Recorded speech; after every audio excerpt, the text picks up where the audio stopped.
बता रहा हूँ, साइकिल गई कबाड़े में, हाथी मर गई जाड़े में, पंजा गया भाड़े में, दिनेश लाल निरहुआ अखाड़े में बटन दब गई कमल के जोरों से, आजमगढ़ की धरती बच गई चोरों से। मैं अभी बता रहा हूँ अखिलेश भैया, आप स्वस्थ रहिए और मस्त रहिए। आप लोगों को क्या है, अखिलेश मुलायम की मजबूरी पड़ी थी, जो आजमगढ़ में एक शेर पकड़ने आए थे। अब मैनपुरी जैसी सुरक्षित थे तो आजमगढ़ से वो चुनाव लड़ने आए थे। जनता उनसे नाराज थी, जिसके बल पर वो जीते थे। छोड़ दिए लोटा बल्टी बदनीस पानी पीते थे। कब्रस्तान मदरसों में सरकारी पैसा बांट रहे, पिछले दलितों का आरक्षण बाप बेटा लखनऊ काट रहे थे। लेकिन वो कह रहे हैं कि जिस तरीके से कह रहे हैं कि जिस तरीके से उपचुनाव में समाजवादी पार्टी हारी थी, लेकिन वो कह रहे हैं कि गुड्डू जमाली की। तो स्वागत है, मैं इस समय आजमगढ़ में मौजूद और भारतीय जनता पार्टी के कार्यालय के बाहर मौजूद हूँ, क्योंकि जिस तरीके से लोकसभा का चुनाव चल रहा है, लेकिन तमाम पार्टियां अपनी तैयारियां कर रही हैं। लेकिन हमारे साथ कुछ कार्यकर्ता मौजूद हैं, उनसे जानने की कोशिश करते हैं आखिरकार उनके दिल में और उनके दिमाग में क्या चल रहा है लोकसभा के लिए। ये बताइए कि आजमगढ़ में माहौल क्या चल रहा है? देखिए, मैं आजमगढ़ रामदरस यादव आजमगढ़ अहिर हूँ और इसी माटी से पैदा हूँ और इसी माटी में मिट जाऊँगा। ये तो यहाँ लहर नहीं ललकार है। 2000 में बीजेपी की सरकार बनेगी और दिनेश लाल निरहुआ शानदार सांसद शानदार बनेंगे। लेकिन समाजवादी पार्टी के जो प्रत्याशी बनाए गए हैं धर्मेंद्र यादव, वो कह रहे हैं कि इस बार हमारी जीत होगी। अरे भाई, धर्मेंद्र भैया की जीत कब नहीं हुई है? वो तो बता रहा हूँ, अगर जीते थे, यही मुसनाक की दुआई जी आई चंद्रित को चुनाव हरा के चली गई थी, आजमगढ़ को देखने नहीं आई थी। दादा मुलायम सिंह बाबू जी चुनाव रमाकांत को हरा के चले गए, आजमगढ़ में लालटेन डेवरी लेकर के खोजा गया था, मिले नहीं। अखिलेश भैया यहीं पर चुनाव लड़े, एक तो उनके पिताजी सर्टिफिकेट लेने भी नहीं आए और अखिलेश भैया ले भी लिए किसी तरह से, तो वो मधरवे में डुबा करके चले गए। उनका काम अधूरा या दिनेश लाल निरहु किया पूरा।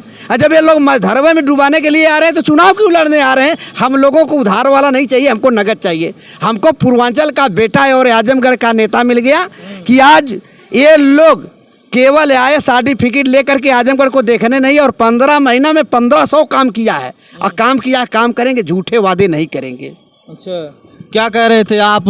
बड़ा बढ़िया गाना वाना गा रहे थे, तो क्या कहेंगे आप? आपके हिसाब से क्या लगता है आजमगढ़ में कौन पार्टी आपके लिए हिसाब से काम करती है? सर देखिए, आजमगढ़ में सबसे बेहतरीन भारतीय जनता पार्टी की सरकार काम करती है। अच्छा। और उसमें दिनेश लाल यादव जी बहुत ही अच्छे आर्टिस्ट हैं प्लस नेता हैं। वो आजमगढ़ का संपूर्ण विकास किए हैं, इसीलिए हम लोग सभी लोग उनसे खुश हैं। क्या कहेंगे माननीय सांसद जी के लिए, कुछ कहना चाहेंगे? सांसद जी के लिए मान लीजिए, जैसे बहुत ही अच्छे इंसान हैं और लोगों को, गरीबों की भलाई करते हैं, जिनसे सभी लोग उनसे खुश रहते हैं।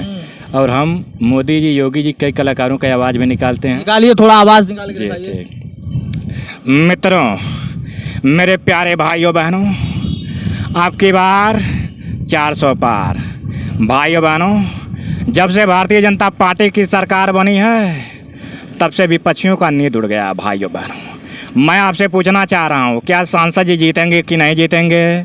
जीतेंगे कि नहीं जीतेंगे? भाइयों बहनों, संपूर्ण गारंटी है कि दिनेश लाल यादव जी जीतेंगे और आजमगढ़ का बहुत ही बेहतरीन विकास करेंगे। भाइयों बहनों, ये तो आप बड़ी अच्छी आवाज़ निकाल रहे हैं, बड़ी बेहतरीन बात है कि आजमगढ़ में आप हैं। अच्छा, ये बताइए, कल जिस तरीके से प्रधानमंत्री जी निरहुआ जी के लिए उन्होंने आवाज़ कही थी बात, लेकिन जिस तरीके से कोई और नेता का आवाज़ आप निकाल सकते हैं तो निकाल के दिखाइए। जी, जय श्री राम। भाइयों बहनों, अगर उत्तर प्रदेश में भारतीय जनता पार्टी की सरकार बनती है तो हमारी सरकार उसे सबसे सब अच्छे कार्य करने का कार्यवाहन करेगी। इसीलिए हम सबका साथ सबका विकास माननीय प्रधानमंत्री जी के नेतृत्व में हम करना चाहेंगे। इसीलिए भाइयों बहनों, हमारा अनुरोध है कि आप सभी लोग भारी से भारी मतों में सांसद दिनेश लाल यादव निरहुआ जी को चुनाव जिताने का कार्य करें। जय श्री राम। क्या कहेंगे चाचा, आजमगढ़ में जिस तरीके से सांसद जी समय लगातार प्रचार प्रसार कर रहे हैं, लेकिन समाजवादी पार्टी कह रही है कि इस बार माननीय सांसद निरहुआ जी की विदाई तय है, इस बार समाजवादी पार्टी जीतने वाली है। ऐसा न भैया, ये आजमगढ़ है, ये जे के कूटला न ते फिर छूटला ना। ये मैनपुरी आ इटावा का छावनी ना है। यहाँ का हिर मन बना ले हवा कि पूर्वांचल का हिर एक और पश्चिमांचल का हिर एक और। एटा में ना अपन सांसद खोजे जाई, यही बेटा खोजी आजमगढ़ में। यहीं सिनेमाओं बनावत हों, यहीं रोडों बनावत हों। बिलरियागंज से रवना पार ले चल जाते हैं ना हिलत है, सरदहा से बंधा ले चल जाते हैं ना हिलत है, महाराजगंज से बंधा ले चल जाते हैं ना हिलत है। विश्वविद्यालय बन के जहानागंज में तैयार है, हरिहरपुर में संगीत महाविद्यालय बन के तैयार है। भैया हो मोटरसाइकिल छोरा वालन के वोट दे के का हुई। लेकिन वो कह रहे हैं कि जब से समीकरण बिगड़ गया, वो लगातार कयास लगा रहे हैं कि गुड्डू जमाली चले गए हैं सपा में, इसी की वजह से वो लोग कह रहे हैं कि हमारा पलड़ा भारी है। हम कहाँ गुड्डू जमाली के भरोसे हैं। अरे हई केवट कहार कोहार लोहार बढ़ई कोयरी निषाद इ न लोगन कत्ता के गिनतिया ना करत है। 50 घर यादव होई हैं तो 50 घर ओमन इहो बिरादरी होई, 50 घर भूमिहार ठाकुर राजपूत होई हैं तो 50 घर इहो बिरादरी होई। इनके केहू ना गिनत है। पसंगा हवा हेतनी हेतनी धरी है, पलरवा लटक जाई नीचे आ फिर वहीं मैनपुरिया लौकी हर ना लौकी। हाँ क्या कहेंगे, कल आजमगढ़ में माहौल क्या कैसा चल रहा है? माहौल बहुत अच्छा चल रहा है। दिनेश लाल यादव निरहुआ जी यहाँ से चुनाव जीत रहे हैं, फाइट कर रहे हैं। अगर जीत का मार्जिन कितना रहेगा, कितने वोटों का? जीत का पिछली बार से ज्यादा रहेगा या कम? पिछली बार से ज्यादा रहेगा। बम्पर रोड से जीतेंगे। क्या लग रहा है चाचा? अरे ये बताइए, कोयरी कोहार लोहार नाऊ धोबी दर्जी भर भुंझार खटिक मल्ला चौरसिया अग्रवाला जयसवाला लाला तिवारी कुर्मी पटेल चौहान पाल डोम दरकार मुसहर बरई बनिया गुप्ता सोनार बाऊ साहब लोधी धीमर कानू बरई बंजारा बहेलिया पासी। अब दलित वोट हमको मिल रहा है। ये भी बता रहा हूँ, हाथी हमारी साथी है और अखिलेश भैया हमारे स्वार्थी हैं। अब नहीं जाकर के मीराबाई गेस्ट हाउस वाला कांड कराएंगे, वो भूल गए। मैं भी यादव हूँ। और एक बात बता दूं, वो तो कहते हैं यादव अखिलेश यादव के साथ रहते हैं सपा वाले। आज तक हमने पलटा टांगा, छाती पे वोट दिया, हाथी पर चढ़ गुंडों की छाती पर बटन दबाए हाथी पर, और शुद्ध दूध शुद्ध पानी दिनेश लाल निरहू को हम भेजे, राजधानी में भेजे तो उप में तो आप आकर के देख लिए। इस बार हम चुप नहीं रहने देंगे। ये भी बता रहा हूँ, साइकिल गई कबाड़े में, हाथी मर गई जाड़े में, पंजा गया भाड़े में, दिनेश लाल निरहुआ अखाड़े में बटन दब गई कमल के जोरों से, आजमगढ़ की धरती बच गई चोरों से। मैं अभी बता रहा हूँ, अखिलेश भैया आप स्वस्थ रहिए और मस्त रहिए। आप लोगों को क्या है, अखिलेश मुलायम की मजबूरी पड़ी थी जो आजमगढ़ में एक शेर पकड़ने आए थे। अब मैनपुरी जैसी सुरक्षित थी तो आजमगढ़ से वो चुनाव लड़ने आए थे। जनता उनसे नाराज थी, जिसके बल पर वो जीते थे। छोड़ दिए लोटा बल्टी बदनीस पानी पीते थे। कब्रस्तान मदरसों में सरकारी पैसा बांट रहे, पिछले दलितों का आरक्षण बाप बेटा लखनऊ काट रहे थे। लेकिन वो कह रहे हैं कि जिस तरीके से कह रहे हैं कि जिस तरीके से उपचुनाव में समाजवादी पार्टी हारी थी, लेकिन वो कह रहे हैं कि गुड्डू जमाली की आने की वजह से हमारा पलड़ा भारी है, लगातार वो कह रहे हैं। अरे भाई, एक तरफ दाल भात, एक तरफ नल्ला ऊपर से अल्लाह नीचे मचाए हल्ला बंद किसानों का गन्ना। अब आप ही बताइए, जो तालीमान बना था, इंदिरा मरी निवास में संजय मरा, आकाश में राजू मरा, मद्रास में यादव समाज का बेटा मऊ मारा गया बाईपास में। अगर आज वो तालीमान अगर होता ना तो हम ना डंडा झंडा ढो पाते ना। यादव अगर वोट देने जाएगा तो दिनेश लाल निरहू को देगा। भाजपा में हो चुकी है। अब मैं हिंदी और हिंदुस्तान में खड़ा हूँ, तुर्किस्तान और पाकिस्तान आतंकियों के ठिकाने पर नहीं हूँ। क्या कहेंगे आप? थोड़ा कोई आवाज़ निकाल के दिखाइए, क्योंकि आप कार्यालय के बाहर खड़े हैं और आपकी आवाज़, क्योंकि बहुत लोग वायरल हुआ जाते हैं ऐसे लोग, तो कोई आवाज़ निकाल के दिखाइए और बढ़िया से। जैसे सर हैं मिथुन चक्रवर्ती बोलते हैं। हाँ। अरे माँ कसम, आप उनका नाम मिथुन दादा है, दुनिया जानती है। जब उत्तर प्रदेश में चुनाव आता है तो सांसद जी चुनाव लड़ने के लिए हमेशा तत्पर रहते हैं। इसीलिए मैं कहता हूँ सभी उत्तर प्रदेश वासियों से, खासकर आजमगढ़ के निवासियों से, भाइयों आप लोग कमल का बटन दबाइए और सांसद दिनेश लाल यादव जी को जिताइए, क्योंकि ये सबका साथ सबका विकास कर। गाना है तो गा दीजिए। गाना सर याद नहीं है, बट देखना पड़ेगा। लेकिन आप जो दम भर रहे हैं लगातार, लेकिन जिस तरीके से समाजवादी पार्टी के नेता कह रहे हैं कि हमारे साथ यादव, हमारे साथ निरहुआ जी के साथ यादव नहीं है, क्या 4 ही घर के लिए उनके टिकट दिए हैं और यादव नहीं है? उन्हीं के परिवार को टिकट चाहिए। हम डंडा झंडा ढोने के लिए नहीं आए हैं, हम आपकी गुलामी करने के लिए नहीं आए हैं। हमको हक और सड़क, शिक्षा, सुरक्षा, स्वास्थ्य, रोजगार, यातायात, मनोरंजन, बिजली, पानी हमारा मौलिक अधिकार है। हम सरकार को टैक्स देते हैं। अब आप हमको कितना बहकावा देंगे? हमने बहकावा में आने वाले नहीं हैं। पूर्वांचल का बेटा, आजमगढ़ का नेता काम किया, करेगा।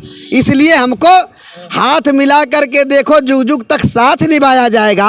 गैर जीत 2024 दिनेश लाल निरहुआ की हुई तो आजमगढ़ नहीं, उत्तर प्रदेश का एक नया इतिहास बनाया जाएगा। लेकिन धर्मेंद्र यादव जी से बात हुई, वो कह रहे हैं कि इस बार देखिए हमारा जीत का मार्जिन बहुत ज्यादा बड़ा होगा। वो लगातार कह रहे हैं, लगातार उनसे बात हुई जब क्षेत्र में निकले, कह रहे हैं कि हमारा जीत का मार्जिन बड़ा होगा। क्या लग रहा है हार जीत का अंतर कितना रहेगा? अगर निरहुआ जीते तो कितना अंतर रहेगा? उस बार हम 8,000 वोट से जीता थे, 80,000 वोट से हरा के भेजेंगे, भी हम चैलेंज दे। इस बार? हाँ। अरे भैया वो कल गुड्डू जमाली जो मुबारकपुर वाले मिल गए। अरे यार, मैं हिंदी और मैं अगर मुसलमान अगर नहीं वोट चाहिए, अगर मैं हिंदू का वोट नहीं तो एक नियम पर ही नहीं निकाल पाएंगे। किस हिंदू की बात करते हैं? अगर हम हिंदू की बात करते हैं, मैं हिंदू अपन सनातन धर्म का हूँ। कहा राजभर जी कहाँ है?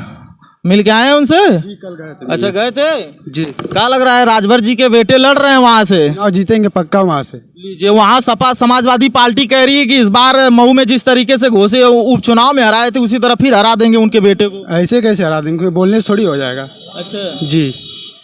क्या लग रहा है कि जिस तरीके से एनडीए गठबंधन, मोदी जी की पार्टी कितनी सीट जीत पाएगी जो इंडिया गठबंधन? इंडिया गठबंधन में अब की 400 पार सीट जीतने की हम लोग मोदी जी को फिर से तीसरी बार प्रधानमंत्री बनाने के इंडिया गठबंधन करेंगे। 400 पार हो? जी सर जी। 400 पार हो पाएंगे? हो जाएंगे।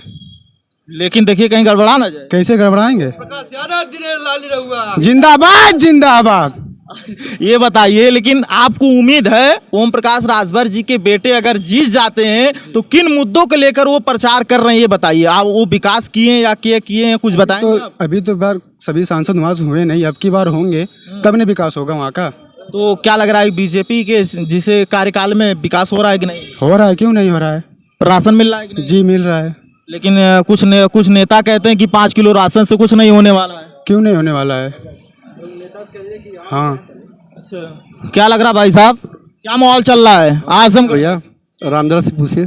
नहीं आप बता दीजिए। बीजेपी जीत रही भैया, उनका बीजेपी जीत गई है। जीत रही है? भाईबा ना करे, मोदी सरकार बन रही है। अच्छा जीत रही है? जीत गई है, कोई विपक्ष में भाईबा नहीं करे। कोई नहीं भी पसंद? कौन है? आप ही बताइए कौन है। धर्मेंद्र यादव लगातार प्रचार कर रहे हैं। कुछ नहीं कर रहे, धर्मेंद्र यादव गायब है यहाँ से। वो प्रचार कर रहे हैं, वो 3 दिन खातिर है और यहाँ 365 दिन के लिए दिनेश लाल निरहुआ है। अब महाराजा सुहेल देव के नाम पर यूनिवर्सिटी कौन बनाया? आप एयरपोर्ट को देख लीजिए, केवल हेलीकॉप्टर आपका उतरने के लिए आप उड़वा दिया तो पेट में दर्द होने लगी। वो कह रहे हैं कि कल समाजवादी पार्टी के कार्यकाल में बना था मंदिर एयरपोर्ट और उद्घाटन कर रहे हैं प्राइम मिनिस्टर मोदी जी। सच्चाई है। संविधान कौन बनाया? अखिलेश यादव। पेड़ लगाया अखिलेश यादव। आजमगढ़ का इतिहास भूगोल कौन रखा है? अखिलेश यादव। आज़ादी कौन दिला? सब तो वही किए हैं। अने कहा दादा खिस्तवा केले, कहा हम भैंसिया गोरुआ, हम कहा जगह जगह हम कहा 10,000 कर्जवा कुली मुखरिया हमारी बनी। अने कटार का को हम खाई, मोटका मुंगरो हमारे बाउली हैं। अने केहू का मेहरारू मारल पीटल जाते हैं दिनेश लाल निरहू, केहू के आर्थिक मदद देवे के दिनेश। आपका नाम क्या नाम है आपका? हमार नाम रामदरस यहीर। अब हम बतावत हिला कि यही आजमगढ़ का रहा लैला, हमें पूर्वांचल के बेटा है, आजमगढ़ का नेता, हमें नगद वाला मिलल, उधारे वाला ना मिलल। इतना ना है। अरे जाना जाने कहा सुनिला पुकार हमारे भैया, दिनेश लाल निरहू जनता के दुलार हमारे भैया। अरे मना बनल भाई अब की और जाई हो, दिनेश लाल निरहू चुनाव जीत के और जाई है आई हो। अरे जनता दे कमल के फूलबे पर मुहरियो मोर हमारे भैया। सांसद दिनेश लाल निरहू दोबारा वही है एक बार हमारे भैया। अरे मना बनल बाटे और देखा और जाई हो, राजा सुहेल देवाली गईली गोलिया हमारे संगे आई हो। अरे आजमगढ़ में मिली ना तो हर अधिकार हमारे भैया। 4 जून के जईबा लोगन चुनाव हार मोरे भैया। लेकिन इंडिया गठबंधन कह रहा है कि लोकतंत्र खतरे में है। अरे लहर नहीं ललकार होगी, अब बीजेपी की सरकार होगी और 2024 में दिनेश लाल निरहुआ सांसद शानदार होंगे। रसगुल्ला में छेदे छेद और 4 जून के फिर धर्मेंद्र भैया भगवा खेता खेत भगौले रही फिर खदेड़। अच्छा देखिए आप ये कह रहे हैं अगर मामला गड़बड़ा गया तो आपसे मिलेंगे जरूर। मिल लीजिए। मैं तब भी कहा था कि सरकार नहीं बनेगी। छत्तीसगढ़ देख लीजिए, राजस्थान देख लीजिए, बेचारे जब चुनाव नहीं लड़ते हैं तो पाते हैं, जब चुनाव काउंटिंग होती तो चुनाव हार जाते हैं। धर्मेंद्र यादव कहते हैं कि कल कुछ गड़बड़ी की वजह से हमें चुनाव हरा दिया गया, वो लगातार कहते हैं। तो मुलायम सिंह को गड़बड़िया करके जिताए थे क्या है आप लोग? 14 की बात कर हाँ, आप ही है ना गड़बड़िया चोरी कौन कौन करने सिखाया? आप लोग चोरी किए तो वही इतिहास दोहरा रहे हैं। ये ना चुनौती रही ना आजमगढ़ आपके बाप की बपौती रह गई। चलिए, क्या लग रहा है, एक बार जीतेंगे? हाँ, यहाँ से बम्फर रोड से जीतेंगे यहाँ से जी। लेकिन ये जिस तरीके से आप कहते हैं कि यादव समाजवादी पार्टी के साथ रहते हैं, आप भाजपा के साथ हैं, ये गलत कर रहे हैं। अरे समाजवादी क्या पार्टी- क्या क्या क्या क्या क्या क्या क्या समाजवादी पार्टी कहती है कि यादव हमारे साथ है। अच्छा, आप ये बताइए, जब 1977 में राम नरेश यादव थे उत्तर प्रदेश के मुख्यमंत्री, उस समय सहायकर्ता माननीय मुलायम सिंह यादव थे। कहानी गो नेकपाल शिक्षक हवलदार दरोगा जितनी नियुक्ति हुई थी, राम नरेश यादव के लेटर पैड पर 4 आने का सौदा नहीं हुआ। मेरे आजमगढ़ के आप लोगों को रोजी रोटी दिए, अब मेरे आजमगढ़ से 10 और 5 लाख का क्यों सौदा करते थे? अच्छा, ये बताइए, सांसद जी की